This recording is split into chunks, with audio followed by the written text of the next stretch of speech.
obomboleetti Bidiruu ce'umsaa raasee barruu gullallee poostirraa arganneedha.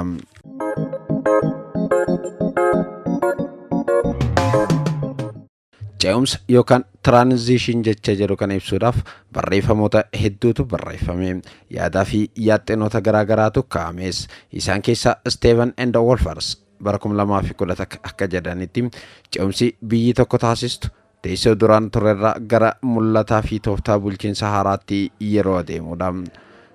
Diitan ammoo yaada ce'umsa jedhu jijjiirama dinagdee fi guddina uummataa fi biyyattii sababeessuun ibsa. Barreeffama kana keessatti ce'umsa mootummaan Itoophiyaan dirqamee itti seene kan waggaa lamaa asitti afarsaa fi dhaaduu miidiyaalee garaagaraa argatee jiru yeroo ammaa kana maalirra akka jiruu fi eessatti akka dhaabbateetu ibsama.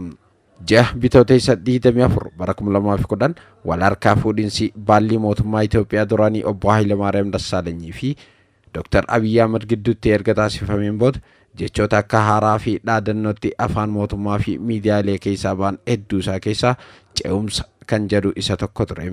Afaan mootummaa keessaas ce'umsa kana milkeessuuf jechuun yeroo dubbatu qaamota nageenya biyyaa fi naannoo booreessan yeroo qeequs ce'umsa jalqabne kana gufachiisuu fi yaadni jedhu irra deddeebiidhaan dhagahamaa jira. Egaa yaaduma kana giddu galeeffachuudhaan yoo ilaalle mootummaan Itoophiyaa dhugumatti ce'umsa gaggeessuudhaaf itti waliif galeera. Gaafii jedhu ragaadhaan ilaaluu nu barbaachisa. Gaafii kanaafis deebiin eeyyee jedhu yoo kennameef sirriitti qubsaa ta'a. Sababni isaas wantoonni mootummaa tokko mootummaa ce'umsaa isa jechisiisan hedduu isaanii akka ragaatti waamuun waan danda'amuufi.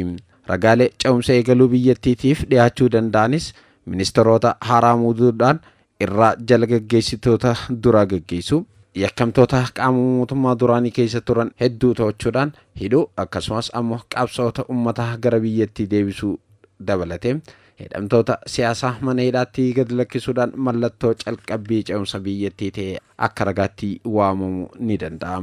Kana malees ce'umsa eegaluu biyyattiitiif wantoota akka ragaatti kaafaman hedduu keessaa muraasni mirga miidiyaalee akkasumas mirga waan barbaadan dubbachuu fi gochuu lammiilee kabajamuu eegaluu isaati.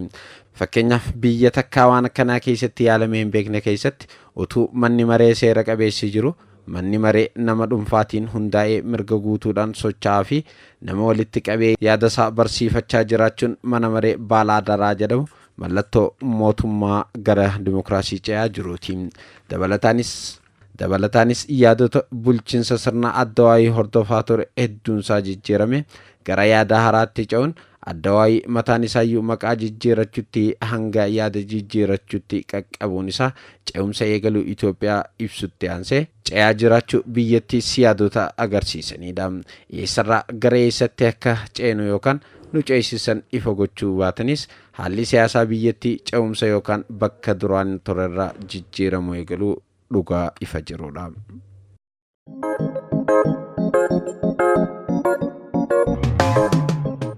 Egaa ce'umsarra jiraachuu biyyattii amannus ce'umsi kun milkaa'aa ta'uu fi dhabuusaa tilmaamuun ammaas rakkoo kan biraati.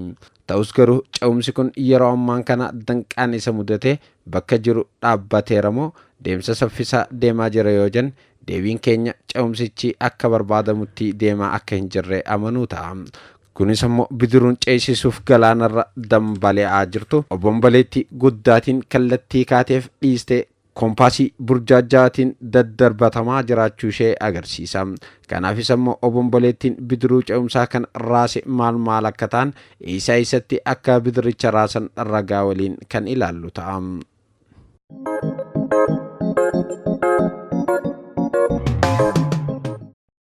Bidiruu ce'umsaa fi obomboleetti. Galaanni guddaan bidirurraa dambali'aa jirtu. Galaanni guddaan bidiruun irra dambali'aa jirtu kun uummatam. Uummanni kunis saboota afaanota garaagaraa dubbatu aadaa fi seenaa adda addaa qabudha. Seenaa uummata galaana ta'ee kana keessattis namni saba isaa tokkoof goota ta'e saba isa tokkoof diinaadha. Gocha sabni inni tokko ittiin boonu saba isa tokkoof qaaniidha.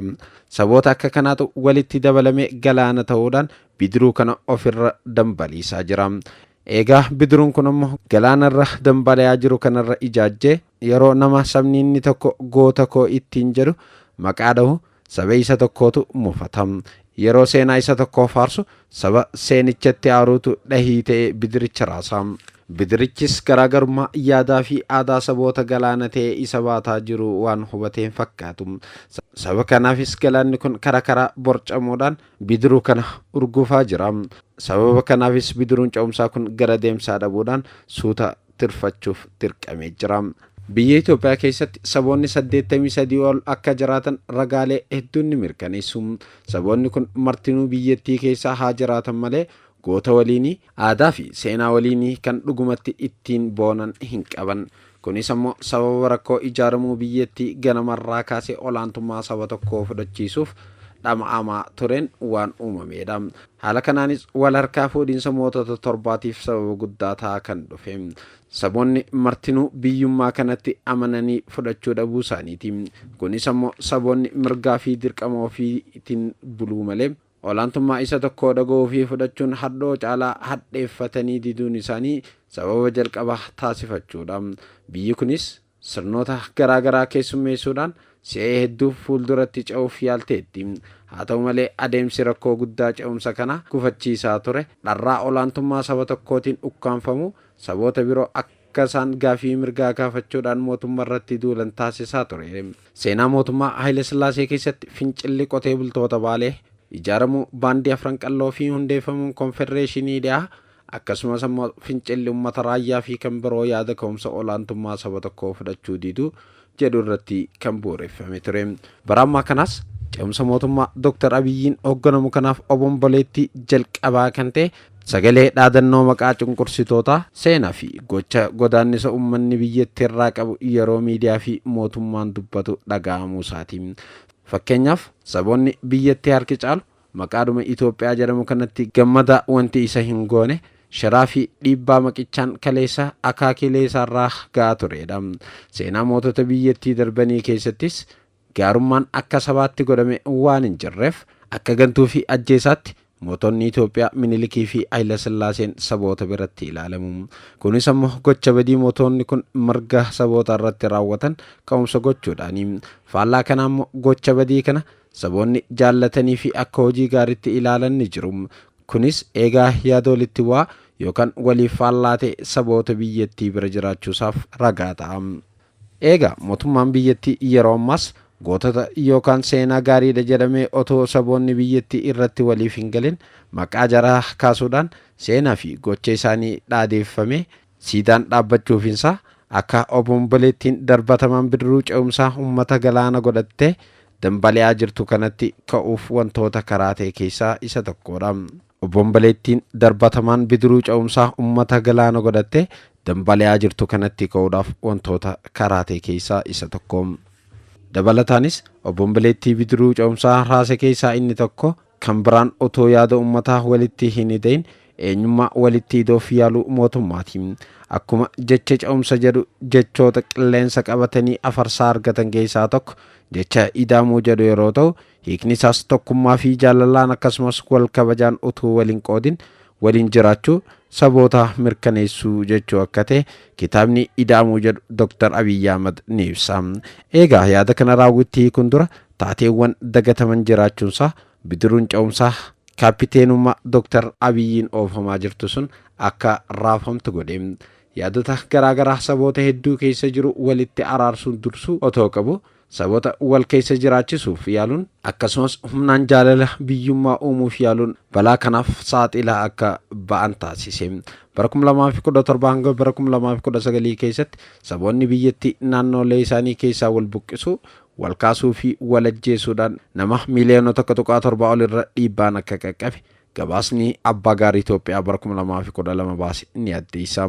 Yaadannoo yeroo dhiyoo kan ta'es sadaasa bara 2012 irraa eegalee barattoonni Oromoo naannoo Amaaraa keessattis hari'amaa ajjeefamaa fi doorsifamaa akka jiran miidiyaaleen biyya keessaa wal harkaa fuudhanii gabaasaa jiru. Haalli kunis danqaawwan bidiruu ce'umsa sana dhidhimsuuf raasaa jiran keessaa isa tokko jechuun ni dandeenya. Kunis ammoo yaada walitti araarsuudhaan galaana bidirichi irra deemu tasgabbeessuun dura ce'umsa milkeessuuf imala eegaluu mootummaa dogoggoraa ta'uusaaf ragaa ba'a. Adeemsi kunis rakkoo ce'umsichaa mudatanii fi fuuldurattis galaanicha sochoosuu malan keessaa isa guddaadha. Rakkoo hamaa fi guddaan galaanicha sochoosuudhaan obomboleettii jabaatee bidiruu ce'umsaa furguggii isaa jiru guddaan kaapiteenii bidiruu sanaa maalummaa meeshaa bidiruun sun irraa hojjetame wallaaluu isaati. Kana jechuunis akkaataa itti kaapiteeniin kun dhufee carraa bidiricha oofuu argate dagatamuu fi quba qabaachuu dhiisuu jechuudha. Waggaa 2 dura otoo jijjiiramni mootummaa biyyattii keessatti hin ta'in dura qabsoon uummata Oromoo laboobee fi xerra yeroo ga'etti bidiruu mataa ofii tolchuun ce'umsa eegaluuf yeroo qophaa'etti waamicha uummataa malee ofiin owwaachuusaa fi fedhii uummata Oromootiin gara kaapiteenummaatti kan waamame Dr. Abiy yeroo ammaan kana bidiricha gara ofiin barbaadetti oofuuf yaaluun alatti fedhii bidirichi tolfameef dagachuunsaa obomboleettiin galaanicha raasee bidiricha garagalchuudhaaf akka koof sababa ta'ee jira. Fedhii Oromoo gaafiin sabummaa fi kaayyoon qabsoosaa cinatti dhiibamuun alatti Itoophiyaa bulchuu jechuun akka fedhii Oromootti dugda gatuutti hiikkachuun mootummaa mufiin hamaan akka uumamu taasisee jira. Taateen kunis gaafilee sabichi gaafachaa ture hedduusaa micciruudhaan callisuu humna uummataatti amanuu dadhabuudhaan waan uummanni gaafate dhiisanii kan biraa deebisuu akkasumas immoo hayyootaa fi qabsoota Oromoo irratti miidhaa geessisuuf yaaluun mootummaa akka bidiruun ce'umsaa kun raafamu taasisee jira. Walumaa galatti taateewwan akka obomboleettii fakkeenya ta'uu malan hedduu isaanii ni jiru. Isaan keessaa warreen armaan olitti kaafaman muraasa fakkeenya ta'uu danda'anidha. Bidiruun ce'umsaa kun obomboleettiiwwan kanaan raafamaa jiraachuunsaa mirkanaa ta'us obomboleettiiwwan kunniin yoo wal faana ka'e tarii bidiruu kana raasuu qofa osoo hin taane dhidhimsuuf humna waliif ta'uu mala. Kanaaf kaapiteeniin bidiricha raafamaa jiraachuusaa hubachuudhaan furmaata yoo hin laatin obomboleettiin jabaan ka'uusaa beekee bidiricha nama oofuu danda'utti dabarsuu yookiin immoo sababoota ka'umsa raafamuu kanaaf furmaata wantoota ta'an mijjeessuudhaan bidiricha kallattii dambalitti qajeelfachuu danda'utu irra jiraata. Galatoomaa atoomaa hin dhabinaa. Kullallee postiin kan qophaa'e.